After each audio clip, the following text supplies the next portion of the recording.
ಬನ್ನಿ ಸ್ನೇಹಿತರೆ, ನಮ್ಮ ನಮಸ್ತೆ ಹಿಂದೂಸ್ತಾನ್ ಹಿಂದಿನ ಎಪಿಸೋಡ್ಗೆ ಎಲ್ಲರಿಗೂ ಸ್ವಾಗತ ಸುಸ್ವಾಗತ. ಅಧಿಕಾರದ ದುರ್ಬಳಕೆ, misuse of political power, misuse of chairman's chief ministers post ಅನ್ನೋದಕ್ಕೊಂದು ಉದಾಹರಣೆ ಕೊಟ್ಟು ಮಾತಾಡ್ತೀನಿ ಇವತ್ತು. ನೋಡಿ, ಬಹಳ ವಿವಾದ ಆಗ್ಬೋದು, ಆದರೂ ಪರವಾಗಿಲ್ಲ ಮಾತಾಡ್ತೀವಿ. ಏನು ಅಂತಂದರೆ, ಹಿಂದೆ ಮರಿಗೌಡ ಅಂತ ಒಬ್ಬರಿದ್ದರು. ಅವರು ಮೈಸೂರು ಪ್ರಾಂತದಿಂದ ಬರ್ತಾರೆ. ಮೈಸೂರು ಪ್ರಾಂತದಲ್ಲಿ ಕಾಂಗ್ರೆಸ್ನ ಅನೇಕ ಹುದ್ದೆಗಳನ್ನ ಅಲಂಕರಿಸಿದಾಗ ಏನಾಗುತ್ತೆ, ಮೈಸೂರಲ್ಲಿ ಡಿ ಸಿ ಆಗಿದ್ದಂಥವ್ರು ಒಬ್ಬರು ಹೆಣ್ಣುಮಗಳು. ಆ ಹೆಣ್ಣುಮಗಳನ್ನ ಇವರು ಅನೇಕ ಬಾರಿ ಅಟ್ಯಾಕ್ ಮಾಡಿ ಏನು ಮಾಡ್ತಾರೆ, ಕಾರ್ನ ಮುಂದೆ ಹೋಗಿಬಿಡೋದಿಲ್ಲ, ಸ್ಲೋಗನ್ ಕೂಗ್ತಾರೆ, ಏನೇನು ಮಾಡಿ ಒಂಥರ ಪಬ್ಲಿಕ್ ನ್ಯೂಸೆನ್ಸ್ ಮಾಡ್ತಾರೆ. ಪಬ್ಲಿಕ್ ನ್ಯೂಸೆನ್ಸ್ ಮಾಡಿದ್ರೆ ಸಿದ್ದರಾಮಯ್ಯನವ್ರ ಮುಖ್ಯಮಂತ್ರಿ ಏನು ಮಾಡ್ತಾರೆ, ಅವ್ರನ್ನ ಅರೆಸ್ಟ್ ಮಾಡಬೇಕಾಗತ್ತೆ. ಮರಿಗೌಡ ಅವ್ರನ್ನ ಅರೆಸ್ಟ್ ಮಾಡಬೇಕಾಗತ್ತೆ, ಜೈಲಿಗೆ ಹಾಕಬೇಕಾಗತ್ತೆ. ಅಂಥ ಟೈಮಲ್ಲಿ ಅವ್ರನ್ನ ಅಬ್ಸ್ಕ್ಯಾಂಡ್ ಮಾಡಿಸ್ಬಿಡ್ತಾರೆ ಇವರು. ಯಾಕೆಂದರೆ ಮುಖ್ಯಮಂತ್ರಿಯಾಗಿ ಏನು ಮಾಡ್ತಾರೆ, ಅವ್ರನ್ನ ಅಬ್ಸ್ಕ್ಯಾಂಡ್ ಮಾಡಿ ಆ ಡಿ ಸಿ ಇಲ್ಲಿರೋವರೆಗೂ ಸಿಗೋದೇ ಇಲ್ಲ ಕೈಗೆ. ಇದು ನೋಡಿ, ಅಧಿಕಾರದ ದುರ್ಬಳಕೆ ಮೊದಲನೇ ಹೆಜ್ಜೆ. ಅಧಿಕಾರ ಸರಿಯಾಗಿ ಮಾಡ್ತಿದ್ದಾರಾ, ಅಧಿಕಾರ ದುರ್ಬಳಕೆ ಮಾಡ್ಕೊಂಡಿದ್ದಾರೆ ಅಂತಂದ್ರೆ ಸಿಗೋದೇ ಇಲ್ಲ.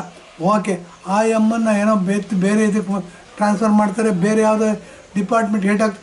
ಯಾಕೆಂದರೆ ಆ ಎಮ್ಮನ ಮೇಲೆ ಇನ್ನೇನು ಆ್ಯಕ್ಷನ್ ತಗೊಳಕ್ಕಾಗಲ್ಲ. ಡಿ ಸಿ ಅಂತಂದರೆ ಆಲ್ ಇಂಡಿಯಾ ಲೆವೆಲಲ್ಲಿ ಅವ್ರದ್ದು IAS ಆಫೀಸರ್ಸ್ ಒಂದು ಅಸೋಸಿಯೇಷನ್ ಇದೆ, ಭಾಳ ಪವರ್ಫುಲ್ ಲಾಬಿ. ಅವರು ಪ್ರಧಾನಮಂತ್ರಿನೂ ಚೇಂಜ್ ಮಾಡ್ಬೋದು, ಮುಖ್ಯಮಂತ್ರಿನೂ ಚೇಂಜ್. ಹಾಗಾಗಿ ಅವ್ರ ತಂಟೆ ಹೋಗೋದು. ಅವ್ರನ್ನ ಬೇರೆ ಡಿಪಾರ್ಟ್ಮೆಂಟಿಗೆ ಟ್ರಾನ್ಸ್ಫರ್ ಮಾಡ್ತಾರೆ. ಬೇರೆ ಡಿಪಾರ್ಟ್ಮೆಂಟಿಗೆ ಟ್ರಾನ್ಸ್ಫರ್ ಮಾಡಿದ್ರೆ 2-3 ವರ್ಷಗಳು ಕಳೆದೋಗುತ್ತೆ.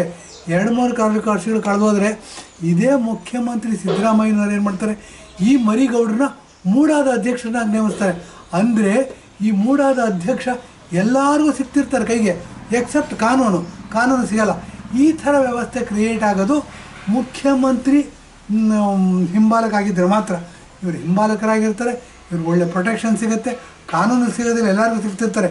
ಈಗ ನಮ್ಮ ವೀರಪ್ಪನ್ನು ಪೊಲೀಸರ ಕೈಗೆ ಮಾತ್ರ ಸಿಗ್ತಿರಲಿಲ್ಲ, ನಕ್ಕೀರನ್ ಗೋಪಾಲ್ ಅಂತೆ ಎಲ್ಲ ಜರ್ನಲಿಸ್ಟ್ ಕೈಗೆ ಸಿಗ್ತಿದ್ದ. ಅದೇ ಥರ ಇಲ್ಲಾಗುತ್ತೆ. ಏನು ಅಂದರೆ, ಮುಖ್ಯಮಂತ್ರಿ ಕೃಪಾ ಕಟಾಕ್ಷ ಇರೋದ್ರಿಂದ ಪೊಲೀಸರ ಕೈಗೆ ಸಿಗೋದಿಲ್ಲ, ಡಿ ಸಿ ಕೈಗೆ ಸಿಗೋದಿಲ್ಲ. ಅವರು ಡಿ ಸಿ ಇಲ್ಲಿಂದ ಹೊರಗೋದ ತಕ್ಷಣ ಅವ್ರನ್ನ ಮೂಡ ಅಧ್ಯಕ್ಷರನ್ನ ಮಾಡ್ತಾರೆ. ಮಾಡಿದ್ರೆ ಮಾಡಿದ್ದುಣ್ಣೋ ಮಾರಾಯ ಅಂತ ನಾನು ಆಗಲೆಲ್ಲ ಹೇಳ್ತಿರ್ತೀನಿ. ಗುರು ನಿಂತ್ಕೊಂಡು ಹುಚ್ಚ ಹೊಯ್ದರೆ ಶಿಷ್ಯ ಓಡಾಡ್ಕೊಂಡು ಹುಚ್ಚ ಹೋಯ್ತಾರಂತೆ. ಏನಾಗಿದೆ, ಇವರು ಮಿತಿ ಮೀರಿದ ಅಂಕೆ ಇದಿಲ್ಲದ್ದು, ಏನು ರಿಸ್ಟ್ರಿಕ್ಷನ್ ಇಲ್ಲದೆ ಆಡಳಿತ ನಡೆದ ಏನಾಗಿದೆ, ಪೇಪರ್ ಕಟ್ಟಿಂಗ್ ತುಂಡು ಹಾಕಿದ್ದೀವಿ, ನೋಡ್ಬೋದು ನಾವು. ಕಾಂಗ್ರೆಸ್ನವರೇ ಅವ್ರನ್ನ ಓಡಾಡಿಸ್ಕೊಂಡು ಇದು ಮಾಡಿದಾರಂತೆ ಅಂತ ಇದು ಬಂದಿದೆ. ಮತ್ತು ಮೂಡಾದಲ್ಲಿ ಏನು ಭ್ರಷ್ಟಾಚಾರ ನಡೀತಾ ಇದೆ, ಇದೇನು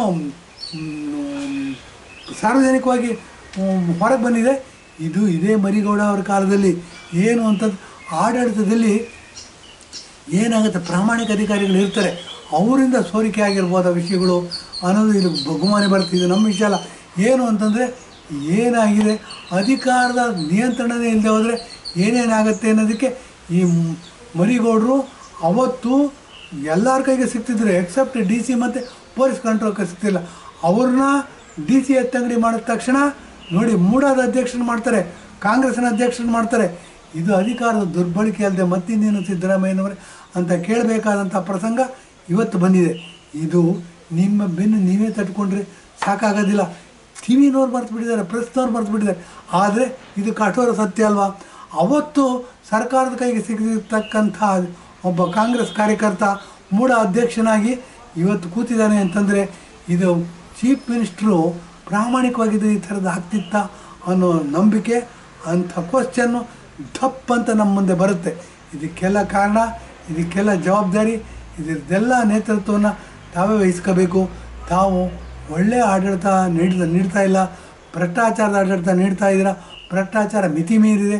ತಾವು ನೈತಿಕತೆ ಹೊಣೆ ಹೊತ್ತು ತಕ್ಷಣ ರಾಜೀನಾಮೆ ಕೊಡಬೇಕು ಅಂತ ಹೇಳಿದ್ದೀನಿ. ಎಪಿಸೋಡ್ ಮುಗಿಸ್ತಾ ಇದ್ದೀವಿ. ಧನ್ಯವಾದ, ನಮಸ್ಕಾರ.